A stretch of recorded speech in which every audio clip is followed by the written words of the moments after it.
Juneteenth became a national holiday in 2021 when the United States Senate unanimously passed the Juneteenth National Independence Day Act.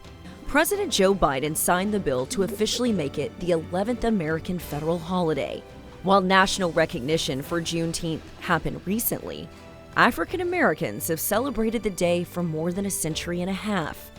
Yet, for a lot of Americans, the question lingers. DHS literally had to stop everything they were doing because they were fielding calls, and the question was, what is Juneteenth? Because a number of people didn't know. The answer to that question can be found in their Juneteenth exhibit, And Still We Rise, located at the Ashton Villa House in Galveston. Abraham Lincoln called for an end to slavery when the Emancipation Proclamation took effect on January 1, 1863. But the Civil War raged on for more than 2 years. After the Confederate Army surrendered in April 1865, it took more than 2 months for the Union Army, led by General Gordon Granger, to reach Galveston and inform Texas slaves that they were free. I think one of the things most people ask, why did it take so long? We've heard a number of reasons, but one that our committee and I think Galveston Historical Foundation supports is that during the Civil War, it didn't end until Robert E. Lee surrendered, and that was in April. So it's a matter of getting to the state of Texas. So that was part of sharing the information and made sure that the enslaved knew they were free.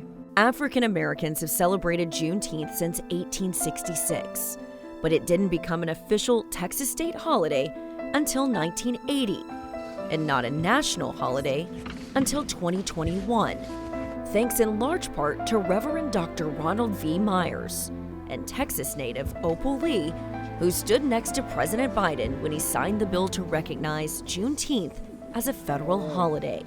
Never in a million years would I think I'd go to the White House.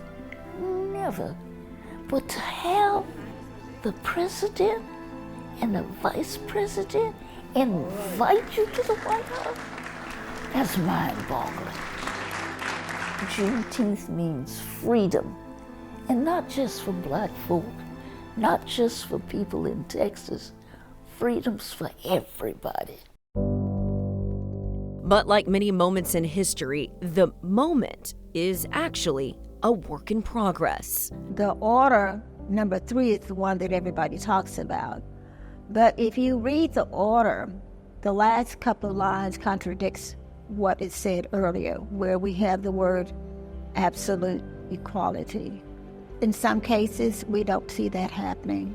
Again, African Americans are not asking for any more than what they were promised. Juneteenth was the beginning of something that still hasn't ended. It took 115 years before becoming a Texas state holiday, 156 years before becoming a federal holiday, and while absolute equality for African Americans was promised in General Order Number 3, Tommy Boudreau says we're not there yet. For me, when I hear Juneteenth, when I hear the word, I think about how far we've come and how much work we need to do. And no one's asking anybody to be guilty. It happened a long time ago, we know, so you can't go back and change it. Just make an effort, a strong effort, to accept that promises were made and we never received them. Not all of them.